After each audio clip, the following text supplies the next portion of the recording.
क्यों जाते हो इधर उधर दुआ कराने? फला से दुआ कराऊं, फला से। तुम्हारी माँ है तुम्हारे पास, बैठ जाओ उसके कदमों में। वालिद है आपके पास, कराओ ना दुआ उससे। अच्छा, एक ये है कि मैं कहूं कि माँ दुआ कर दे, कहूं कि वालिद दुआ कर दे, अलग है। अरे खिदमत ऐसी करो कि बगैर कहे माँ दुआ दे दे।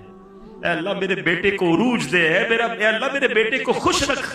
जब ये दिल से निकलेगी ना, आपको अंदाजा ही नहीं आपको क्या कुछ मिल जाता है।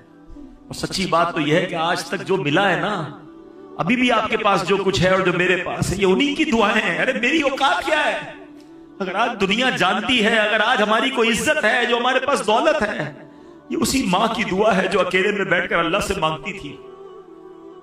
यार एक बात बताओ, हमारे माँ बाप की दुआ में कौन सी दुआ थी जिसमें हम शामिल नहीं होंगे? कभी सोचा?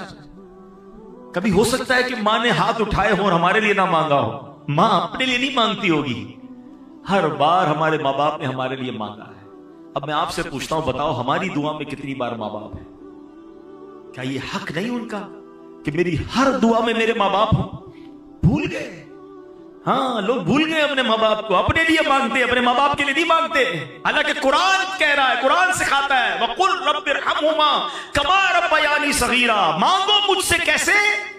ऐ अल्लाह माँ बाप को ऐसा रहम कर जैसा उन्होंने बचपन में रहम किया था। अल्लाह खुद सिखा रहा है कुरान में। मगर हमारे पास टाइम नहीं माँ बाप के लिए दुआ करने का। अरे अब अगर वो चले गए दुनिया से तो क्या चाहिए? और उनको कुछ पैसे तो नहीं भिजवा सकते ना।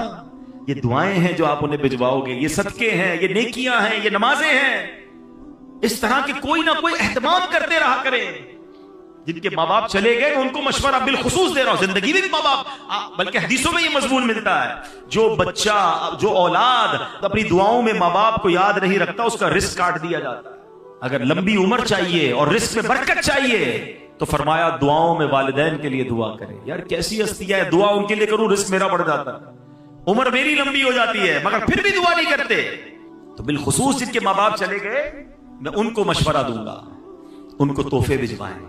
देखे ना, कभी कभी माँ बाप मिलते होंगे तो आप उनको कोई खाना खिलाते होंगे, जिंदगी में उनको कोई सूट पीस तोहफे में देते होंगे, कोई इत्र देते होंगे, ईद के दिनों में अम्मी अब्बू को कोई तोहफा देते हैं ना। अब नहीं है वो, तो अब कब्र में भिजवाओ ना। है कभी 2 रकअत पढ़ी, या अल्लाह ये माँ के इसाले सवाब के लिए, या अल्लाह ये मेरे वालिद के इसाले सवाब। आज अब्बू, या अल्लाह मैंने 100 दुरूद पाक पढ़े मेरे वालिद को तोहफा, या अल्लाह सूरह यासीन पढ़ी मेरे अब्बू को तोहफा। मस्जिद के सामने डब्बा आया, जेब में पैसे निकाले, या अल्लाह अम्मी अब्बू के इसाले सवाब के लिए, ये जो पैसे आपने डाले उनका सवाब उनको कब्र में पहुंचेगा। और सोचो उनको कितनी खुशी होगी कि मेरी औलाद भूली नहीं है। हर थोड़े दिनों बाद फरिश्ता उन्हें खबर देगा, तुम्हारे बेटे ने इसाले सवाब किया है, तुम्हारी बेटी ने सदका किया है, तुम्हारी औलाद ने सूरह यासीन पढ़ी है। अरे याद तो रखो उन्हें। और मैं आपको एक और बात बता दूं, जो मरने के बाद अपने माँ बाप को याद रखता है ना, उसके मरने के बाद उसकी औलाद भी उसे याद रखेगी। जो आज अपने माँ बाप को, मरहूम माँ बाप को भूल गया ना, वो ये उम्मीद ना रखे कि बाद में औलाद उसे याद रखेगी। एक बार इसी तरह एक शख्स नबी पाक अलैहिस्सलाम की बारगाह में आया, आकर कहता, हुजूर मेरे बड़े गुनाह हैं, बड़ी खताएं हैं, मैं बड़ा गुनाहगार। या रसूल अल्लाह, क्या मेरी माफी हो सकती है, तौबा कबूल हो सकती है?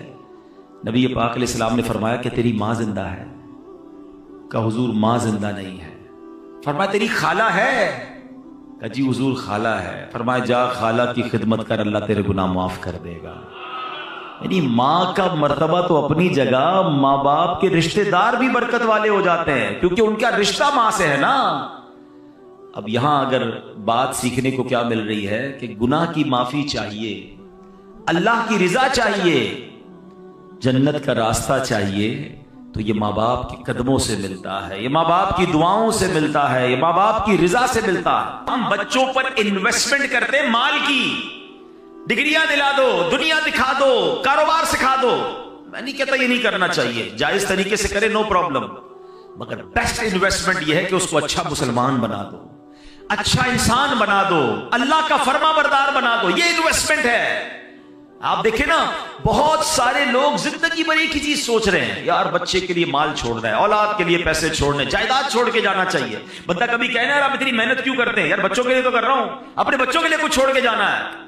अरे अल्लाह के बंदो, पहले ये चेक करो हलाल छोड़ के जाना है या हराम छोड़ के जाना है। अच्छा करोड़ों रुपए छोड़े, बच्चों को नेकी नहीं सिखाई, सखावत ना सिखाई, तवक्कुल ना सिखाया, माँ बाप का अदब ना सिखाया, अल्लाह रसूल की मोहब्बत ना सिखाई। आपके मरने के बाद वो करोड़ों रुपए शराब में, जुए में, हमने देखा अरबोंपति बाप का इंतकाल हुआ, इतने सारे पैसे छोड़कर वालिद गया, मगर दीन ना सिखाया। वो पैसे जुए में, शराब में, बेकार बातों में लुटाए, बच्चा फिर बैंकरप्ट हुआ, घर भी बिक गया, मकरूज हो गया। और हमने ऐसे भी देखे कि माँ बाप ज्यादा पैसे छोड़ के नहीं गए, मगर तरबियत अच्छी करके गए, अल्लाह को राजी करने का जहन देकर गए। बल्कि चले या जितने बैठे हैं ना उसी को देख लें। अब अपनी मिसाल ले लें, मैं अपनी मिसाल लेता हूं।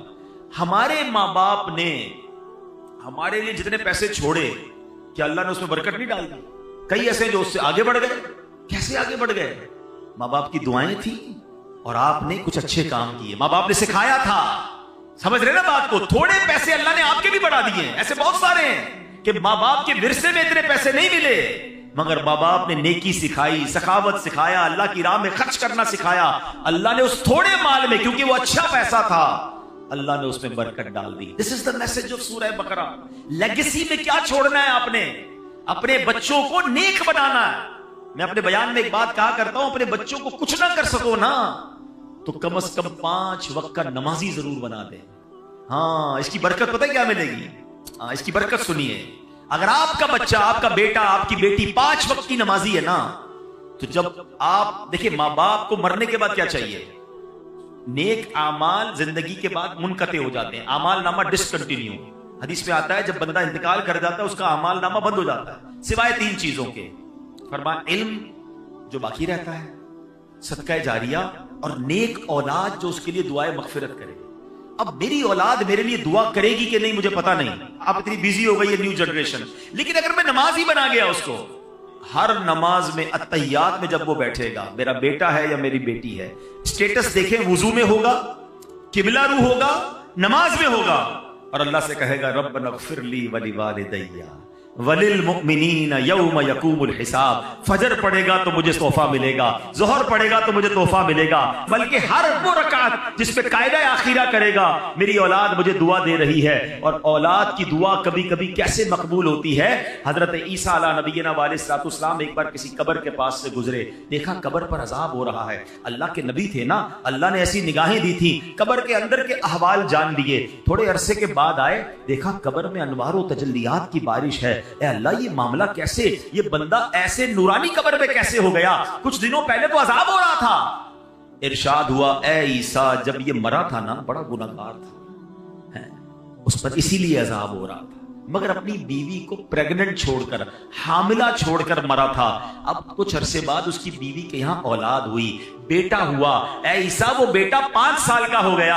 जब 5 साल का हुआ तो मदरसे में गया, कारी साहब ने कहा पढ़ो बिस्मिल्लाहिर्रहमानिर्रहीम। बच्चे ने पढ़ा बिस्मिल्लाहिर्रहमानिर्रहीम। ऐ ईसा, मुझे शर्म आई कि जिस बाप का बेटा जमीन के ऊपर रहमान और रहीम कह के मुझे पुकार रहा है, उसके वालिद को जमीन के अंदर में अजाब दूं। इसके बेटे के बिस्मिल्लाह पढ़ने की बरकत से मैंने बाप से अजाब को दूर कर दिया।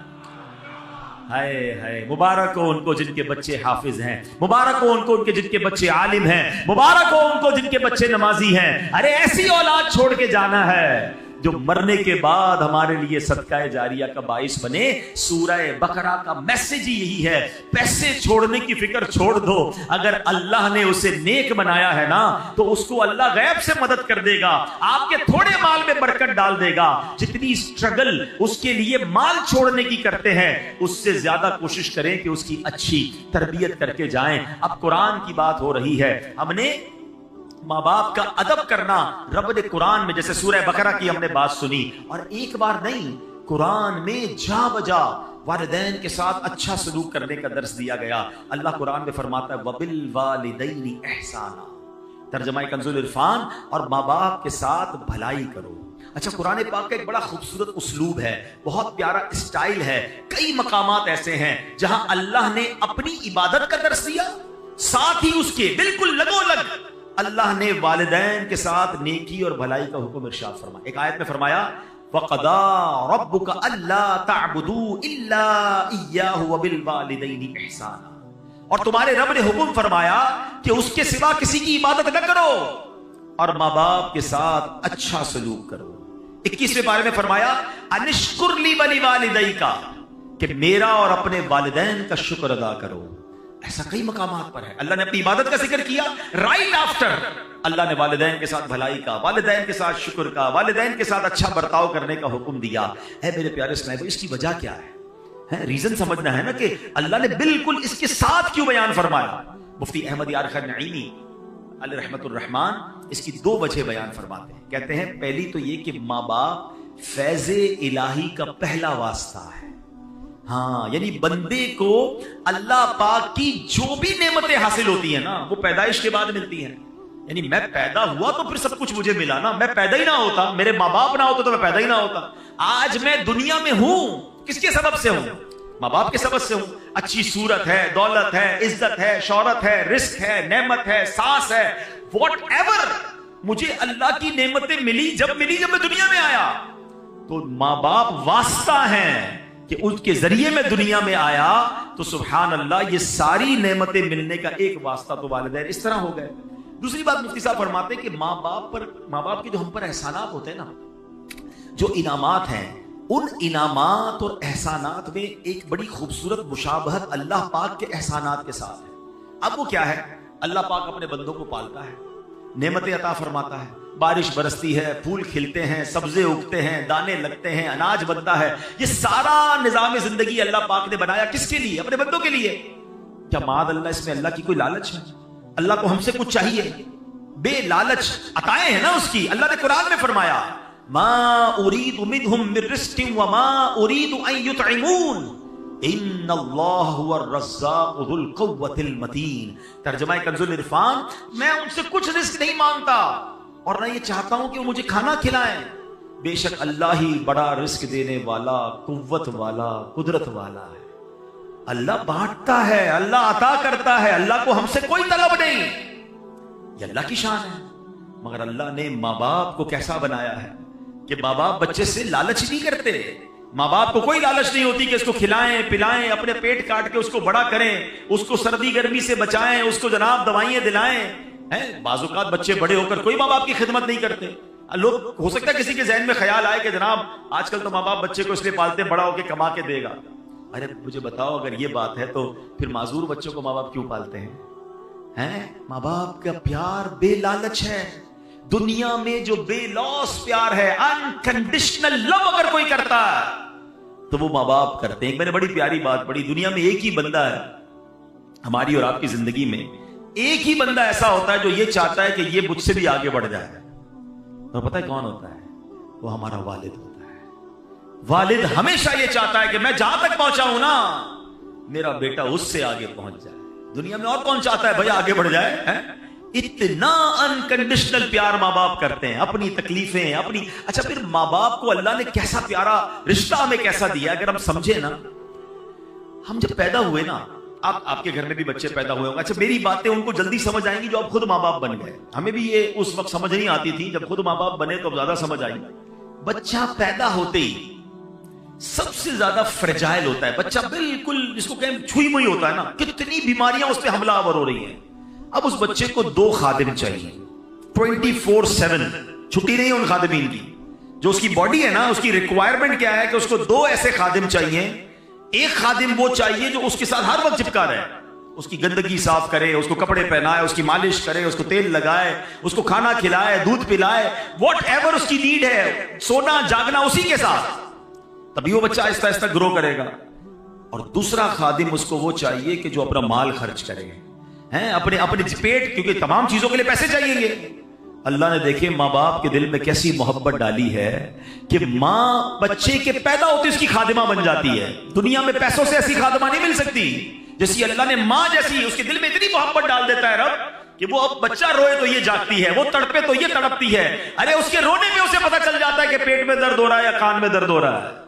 और वालिद कैसा बेलौस खर्च करता है कि आधी रात को हॉस्पिटल ले जाना है, आधी रात को मां कहती बच्चे के लिए दूध लेकर आओ, फला दवाई लेकर आओ, वो सारे काम छोड़ेगा, अपने दूध पीते बच्चे के लिए ये सब चीजें करता है। सोचे ये दिल में डाला किसने?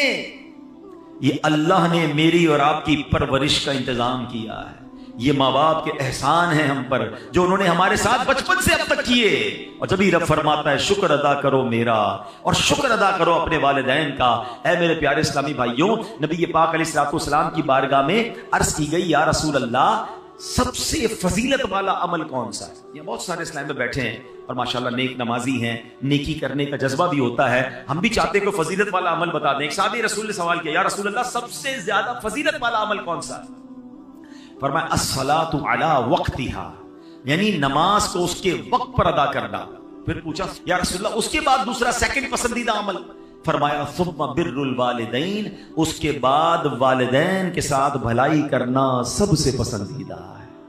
ये इतनी बड़ी नेकी है, ये पसंदीदा अमल में भी टॉप लिस्ट पर है। तो ऐ मेरे प्यारे इस्लामी भाइयों, हमें अपने माँ बाप के साथ अच्छा बर्ताव करना है। अच्छा, बाज़ औक़ात आज के जमाने में फास्ट लाइफ हो गई, ये नहीं पता चलता कि भाई मैं क्या कर लूं ताकि मुझे ये इत्मीनान हो जाए कि मैं वालिदैन का फर्मा बरदार हूं, मेरे पर वालिदैन के हुकूक क्या हैं। मुझे कोई लिस्ट बता दें, मुझे कोई चेक लिस्ट दे दें ताकि मैं चेक कर लूं कि मैं ये काम कर रहा हूं कि नहीं। अपने तौर पर मैं समझ रहा हूं मैं बड़ी खिदमत कर रहा हूं, मैं माँ बाप मेरे मुझसे सेटिस्फाई हैं, कहीं ऐसा ना हो कि मैं गुनाहगार हूं। तो आज मैं कुछ वालिदैन के हुकूक बयान करता हूं जो उलमाए किराम ने बयान किए। अब जरा गौर कीजिए, वालिदैन के साथ नेक सलूक करना कैसे है। सबसे पहले तो ये बात जहन में बिठा लें कि वालिदैन के हुकूक की गिनती भी नहीं हो सकती, इतने हुकूक हैं। आला हजरत इमाम अहले सुन्नत की खिदमत में सवाल हुआ कि माँ बाप के हुकूक कितने हैं। सैयदी आला हजरत इमाम अहले सुन्नत ने कमाल का जवाब दिया। फरमाया वालिदैन के इतने हुकूक हैं कि पूरे करना नामुमकिन है। यहां तक कि अगर वालिदैन वफात पा जाएं और बेटा उन्हें दोबारा जिंदा करने की ताकत रखता हो तो दोबारा जिंदा करे, ये भी उनके हुकूक में शामिल है। तो ये तो कर ही नहीं सकते हम तो उनसे पैदा हुए हैं ना, हम उनकी वफात के बाद उनको पैदा नहीं कर सकते, जिंदा नहीं कर सकते। हुकूक का आलम यह है। मगर अब उलमाए किराम फरमाते कि लिस्ट भी बहुत बड़ी, काउंट भी नहीं हो सकती, मगर चंद बातें अगर कोई इन पर अमल कर लेना तो ये वालिदैन के साथ भलाई करने वाला कहलाएगा। अब गौर से ये चेकलिस्ट, जितने नौजवान खुश नसीब है यकीन करें जिनके माँ बाप आपके पास हैं, पूछिए उनसे जिनकी माँ चली गई, पूछिए उनसे जिनके वालिद चले गए। हम हर साल यहाँ जब जमा होते हैं तो वालिदैन की याद यकीनन और ताज़ा हो जाती है। माँ बाप के बगैर जिंदगी बहुत बेरंग हो जाती है।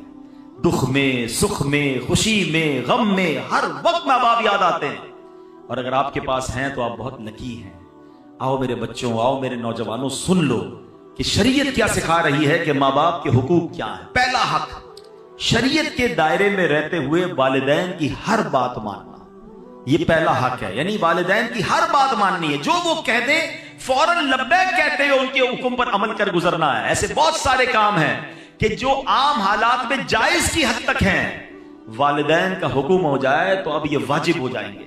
मसलन खाना खाना जायज है, लेकिन अगर माँ बाप हुक्म फरमा दे कि खाओ, खाना पड़ेगा, तो अब ये लाजिम हो जाएगा, ये वाजिब हो जाएगा। अल्लाह अकबर, नहीं खाएगा तो गुनाहगार होगा। हलाल काम था, जायज था, माँ बाप का हुक्म आ गया, अब नहीं टाल सकता। बाहर शरीयत में है कि बेटा परदेश में है, अब्रॉड है, वालिदैन उसे बुलाते हैं तो आना होगा। फोन करके खत लिखना काफी नहीं, यूं ही वालिदैन को इसकी खिदमत की हाजत है तो आए भी और आकर खिदमत भी करे। यह है माँ बाप के हुकूक। अब यहां बाज़ औक़ात क्या होता है कि माँ बाप इल्म दीन से दूर होते हैं तो माँ बाप शरीयत के खिलाफ हुक्म देते हैं।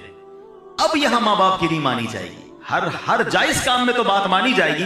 मादअल्लाह माँ बाप कहते हैं नमाज ना पढ़ो, दाढ़ी मुड़वा दो, तो अब माँ बाप की नहीं मानी जाएगी। अल्लाह की इताअत में मखलूक की जो है बात नहीं मानी जाएगी कि मखलूक को राजी करने के चक्कर में रब को नाराज कर दें। अल्लाह कुरान में फरमाते हैं फला तुतिअहुमा, तो उनका कहना न मान। यानी माँ बाप जब अल्लाह रसूल की नाफरमानी का हुक्म दे उनकी पैरवी न कर।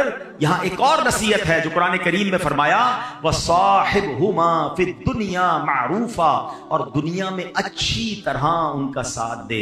यानी पता चला माँ बाप ने शरीयत के खिलाफ हुक्म दिया, अब उनसे लड़ना नहीं है, चीखना चिल्लाना नहीं है, उनके साथ बातचीत खत्म नहीं करना, रूठ कर भाग नहीं जाना, खाने पीने की हड़ताल करके उनका दिल नहीं दुखाना है, बल्कि इस सूरत में इनसे भलाई के साथ पेश आना है। यानी अम्मी कहती है बेटा दाढ़ी मुंडवा दो, अब माँ से लड़े बगैर हाथ जोड़कर कहना है ए अम्मी मैं अल्लाह रसूल की नाफरमानी नहीं कर सकता, बराए करम मुझे ये हुक्म ना दें, बाकी कोई हुक्म हो तो फरमाएं। प्यार से, मोहब्बत से उस वक्त भी पेश आना है। ऐ मेरे प्यारे इस्लामी भाइयों, अब दूसरा हक दूसरा हक यह है कि माँ बाप के हुक्म को नफल इबादत से ज्यादा अहमियत देना। ये बड़ी अहम बात है। कुछ लोग हम नफली कामों में लगे रहते हैं और माँ बाप नाराज हैं, माँ बाप दुखी हैं। याद रखो ये अमल ठीक नहीं है। मसलन दिल कर रहा है कि नफली रोजा रखना है, माँ बाप मना कर दें तो अब नफली रोजा नहीं रखेंगे। दिल चाह रहा है कि नवाफिल पढ़ूं और अम्मी ने कहा कि नहीं बेटा बाजार जाना है, मेरे साथ चलो, सौदा लेकर आओ, तो अब नफल बाद में पढ़ेंगे, पहले इनका हुक्म मानना है। आप शरीयत देखिए किस कदर दर्स। अल्लाह की इबादत है ना नफली रोजा, इबादत नहीं, नफली इबादत नहीं करनी, माँ बाप की बात माननी है। ये माँ बाप का दूसरा हक है। एक बड़ा अजीबो गरीब वाक़या हदीसों में मौजूद है। एक बड़े राहिब थे, बड़े इबादत गुजार थे, उनका नाम हजरत जुरेज था। इबादत गुजार थे, बड़ा इबादत खाना बनाया हुआ था और बड़ी इबादत करते थे। एक बार उनकी वालिदा ने उन्हें बुलाया, वो नमाज पढ़ रहे थे हैं। उनको ये बात जहन से निकल गई कि माँ बुलाए तो नफली नमाज है, उसकी तफसील है तो उसको तोड़ के हाजिर देना होगा। जवाब नहीं दिया, दोबारा बुलाया, नमाज जारी रखी, नमाज नहीं तोड़ी। मां ने जब तीसरी बार बुलाया, तीसरी बार भी नहीं गए, तो मां तड़प कर कहती है बेटा तुझे उस वक्त तक मौत ना आए जब तू किसी बदकार औरत का मुंह ना देख ले। अब ये दिल से बदुआ निकल गई। अब क्या हुआ, कुछ अरसे बाद उस इलाके में एक औरत ने एक चरवाहे के साथ बदकारी की, बच्चा पैदा हुआ। लोगों ने पकड़ा तो कहती है ये बच्चा तो जुरैज का है।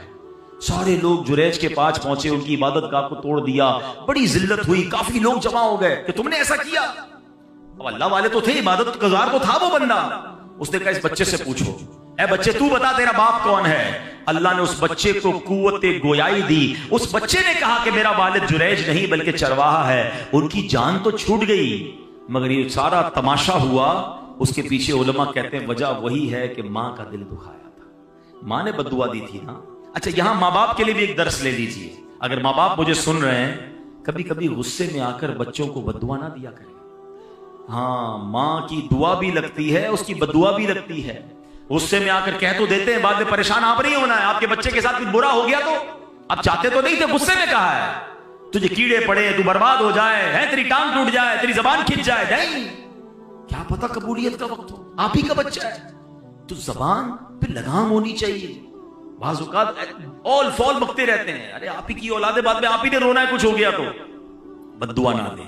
और बच्चों के लिए दर्स क्या है कि माँ बाप का कभी दिल ना दुखाएं, इनसे सिर्फ दुआएं लें। खुदा की कसम, उस बंदे को कामयाबी से कोई नहीं रोक सकता जिसके साथ माँ बाप की दुआएं हैं। वो तरक्की करेगा, और जिससे माँ बाप नाराज है ना, उसको बर्बाद होने से भी कोई नहीं रोक सकता। ये हमेशा याद रखें, अपने माँ बाप की दुआएं लेनी है। हाँ, अब ये नफल नमाज तोड़ने का जो मसला है, ये बड़ी लंबी चौड़ी तफसील है, ये आप दारुल इफ्ता से मजीद मालूमात कर लीजिएगा। अब मसला क्या है कि वालिदैन अगर किसी मुसीबत में है, मादअल्लाह सीढ़ी से गिर गए हैं, इमरजेंसी की कैफियत है, तो अब तो चाहे फर्ज नमाज पढ़ लो, वहां से पता चला कि माँ गिर गई है, हॉस्पिटल ले जाना है या कोई इमरजेंसी है, तो फर्ज नमाज भी तोड़कर माँ की खिदमत करनी होगी। हाँ, ऐसी इमरजेंसी नहीं है तो अब मां की पुकार पर फर्ज नमाज नहीं तोड़ सकते।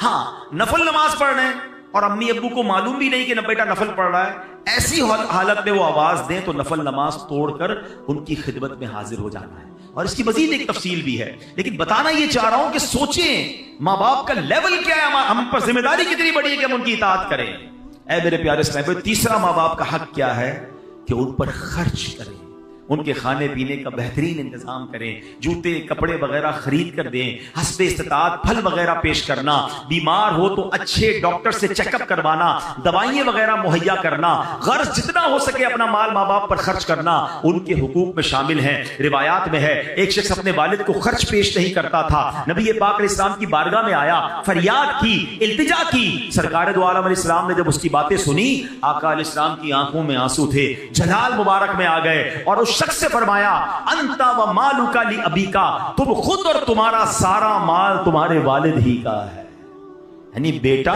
बेटा तो बेटा, बेटे का सब कुछ वालिद का है। और बदकिस्मती क्या है कि आज बेटा बाप से कहता है ये मेरा है, ये मैंने कमाया है, अब्बू आपका थोड़ी है, आप तो इतना दिया था, आपका अपना कारोबार, मेरा अपना, मैंने मेहनत की। हाय हाय, ये बेटा सोचता क्यों नहीं कि अगर बचपन में बाप कह देता ना बेटा ये मेरा है ये तेरा नहीं, तो मैं तो बेलिबास ही रह जाता। मुझे तो कपड़े भी मेरे वालिद ने पहनाए थे, उसी के पैसे से पहने थे ना। एक और बात याद रखना, हम माँ का बड़ा रिगार्ड करते हैं, वाकई माँ माँ ही होती है, माँ का नेमुल बदल नहीं।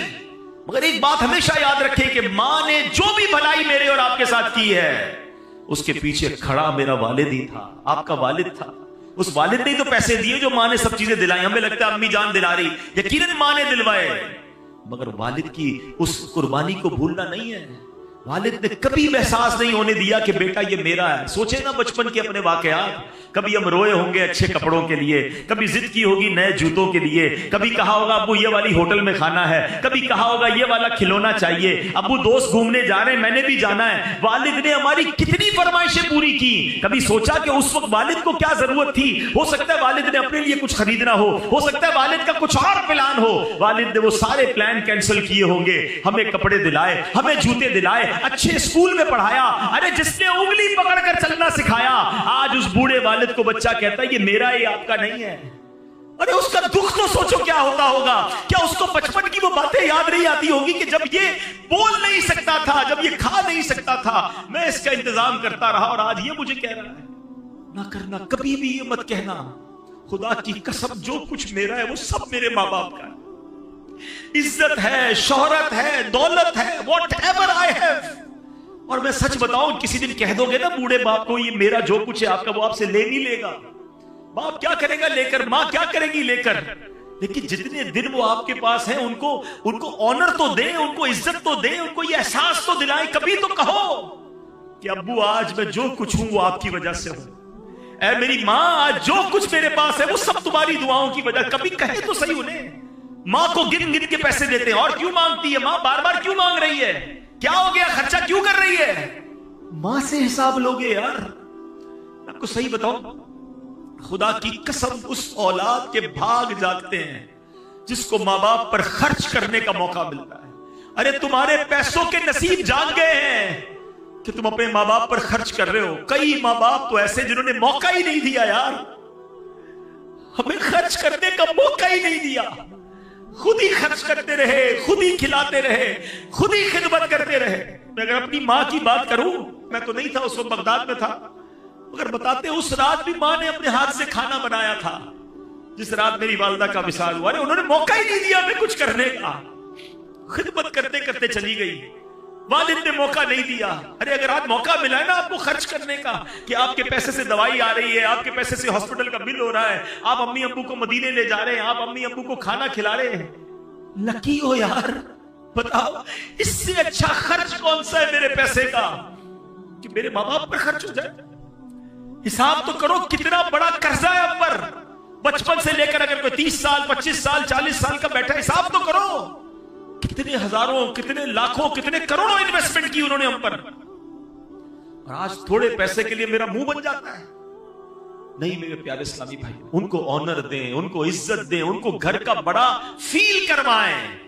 वो कहते ना, जिन माँ बाप ने सारी जिंदगी तुम्हें शहजादों की तरह रखा, आज उन माँ बाप को आखिरी उम्र में बादशाह का दर्जा तो दे दो, है कि आप हमारे सबके बड़े हैं। नहीं, बेटे के आगे बाप गुलाम बना हुआ। किताबों में ये अल्फाज मौजूद हैं कि बेटा बाप के आगे, हक है वालिद का कि बेटा अब्बू के सामने ऐसे रहे जैसे खादिम रहता है, गुलाम कैसे रहता है, रेडी, एवर रेडी, हुक्म मिले काम कर दो, हुक्म मिले ऑर्डर।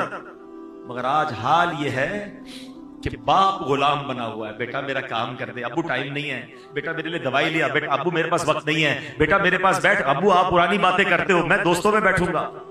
अल्लाह अकबर, बाप घूम रहा है बेटे के आगे। हदीस सबको याद है, कई बार सुनी है। क्या हदीस है कि कोई बच्चा अपने माँ बाप को मोहब्बत की निगाह से देखे, उसे हज्जे मकबूल का सवाब मिलता है। देखिए ना, सुनिए ना हदीस। और आका अलैहिस्सलाम से पूछा गया, व इन नज़रा कुल्ला यौमिन मिअता मर्रतिन, हुजूर कोई 100 बार देखे, अल्लाह के नबी ने फरमाया कोई 100 बार देखे, अल्लाह 100 हज का सवाब अता फरमा। सुनो सुनो, अभी यहां इससे आगे की बात सुनो। इस हदीस को यहीं तक सुना है हमने। मोहब्बत से देखने पर हज का सवाब है। बताओ ना, खर्च करने का सवाब कितना होगा, पैर दबाने का सवाब कितना होगा, हैं, दवाई दिलाने का सवाब कितना होगा, हाथ पकड़ के चलाने का सवाब कितना। अरे कसम से, अगर तुम्हें ये मौका मिला है ना कि वालिद का हाथ पकड़ के चलाना पड़ रहा है, तो अल्लाह का शुक्र अदा करो कि अल्लाह ये वही वालिद है जिसने मुझे उंगली पकड़कर चलाना सिखाया था। तेरी मेहरबानी आज मुझे कुछ करने का मौका, व्हील चेयर अगर आपको चलाने का मौका मिल गया, लॉटरी लग गई आपकी, एंजॉय करो उसे। इसको बोझ समझते हैं। भाई कहता है बहन को तू ले जा अम्मी को, बहन कहती मैं नहीं रखती तुम ले जाओ। अरे भाई बैठ, दूर कर रहे हैं। 2 माँ बाप ने 10 बच्चे पाल लिए, 10 बच्चों से 2 माँ बाप नहीं संभले जा रहे, जिम्मेदारी उठाने के लिए कोई तैयार नहीं है। मैं ओल्ड हाउस गया था कराची के इलाके में। मैं वहां जब गया तो बहुत सारी बातें हुई, बहुत सारे बुजुर्गों से मिला, बड़ा प्यार दिया उन्होंने मुझे। मैंने कुछ स्टोरीज सुनी कि कैसे आते हैं। तो कुछ कहते हैं कि बेचारे जेन्युइन केस भी होते हैं, बीवी का इंतकाल हो गया, अकेला दुनिया में है, बच्चे ही कोई नहीं, तो वो आ जाते हैं ओल्ड हाउस में। कुछ ऐसे जिन्होंने शादी नहीं की वो आ जाते हैं, और कुछ ऐसे हैं कि जिनके बच्चे रखना नहीं चाहते हैं। बच्चे कहते हैं हम नहीं संभाल सकते अपने वालिद को, आप ले लीजिए, वो ओल्ड हाउस में आते हैं। मगर एक बात मुझे कल सीखने को मिली जो इधर लग गई। मैंने ओल्ड हाउस के जो मोहतबिम थे ना, जो उनके हेड थे, मैंने उनसे पूछा यार ये बताओ कुछ लोग मिलने भी आते हैं? कहता हबीब भाई मैंने अक्सर देखा है बेटियां मिलने आती हैं, बेटे नहीं आते। मैंने कहा क्यों? कहते बेटियां बेचारी शादियां हो गई हैं, ससुराल में अपने वालिद को रख तो नहीं सकती हैं, मगर बाप की याद उनको आती है। तो मुझे कल एहसास हुआ कि यार वाकई बेटी जो है ना वो बाप के साथ आखिर तक चलती है, वो बाप से अब बहुत मोहब्बत करती है। और लोग बेटी को बुरा भला कहते हैं, बेटी पैदा हो जाए तो अपनी बीवी से लड़ते हैं, ये बेटी पैदा हो गई, मुंह बन जाता है। अरे अल्लाह के बंदों, सरकार दो आलम अलैहिस्सलाम की वो हदीस तो याद करो कि नबी ये पाक फरमाते बेटियों को बुरा मत कहो, बेशक मैं भी बेटियों वाला हूं। मुबारक होने जिनके पास बेटियां हैं। बेटियां तो बाप के दिल के करीब होती हैं। ओल्ड हाउस वाले कहते हैं बच्चियां आती हैं हफ्ते में एक बार, अपने बच्चे भी लेकर आती हैं और कहती ये तुम्हारे नाना हैं, ये हमारे अब्बू हैं, आओ इनसे मिलते हैं। मजबूर हैं, अपने घर ले जा नहीं सकती, मगर बेटों के पास टाइम नहीं है। वो कैसी औलाद है जरा सोचे ना, जो बुढ़ापे में माँ बाप को दुख दे रही है। यकीन करे इससे बड़ी बर्बादी कोई नहीं है। अरे माँ बाप की खिदमत कर लो, जन्नत, और जन्नत भी कहां मिलेगी? कितनी बार वाकया सुना है कि हजरत मूसा अला नबीना वालेकुम ने अल्लाह से पूछा मौला मुझे जन्नत में अपना पड़ोसी दिखा। हजरत मूसा कौन है? कलीमुल्लाह, जिनका सबसे ज्यादा कुरान में जिक्र है। वो अल्लाह के नबी कह रहे मौला मुझे अपना पड़ोसी देखना है, जन्नत में कौन है? क्या बताया गया कि बहुत बड़े आलिम, बहुत बड़े मुफ्ती, बहुत बड़े राहिब तुम्हारे पड़ोसी हैं? कहा मूसा फला मोहल्ले में जा, उधर एक कसाई है, कस्साब है, वो तेरा पड़ोसी है। ढूंढते ढूंढते पहुंचते हैं, तवील वाकया है। और जब पता चलता है वो बच्चा अपने माँ बाप की बड़ी खिदमत करता है, अपने हाथों से खाना खिलाता है। कहा बेटा तेरे माँ बाप को दुआ भी देते थे? कही कि मेरी माँ दुआ करती थी अल्लाह मेरे बेटे को जन्नत में मूसा का पड़ोसी बना देना। हजरत मूसा कहते हैं बेटा तेरी माँ की दुआ कबूल हो गई, तू ही मेरा जन्नत में पड़ोसी है। अरे ये हस्तियां हैं तुम्हारे पास,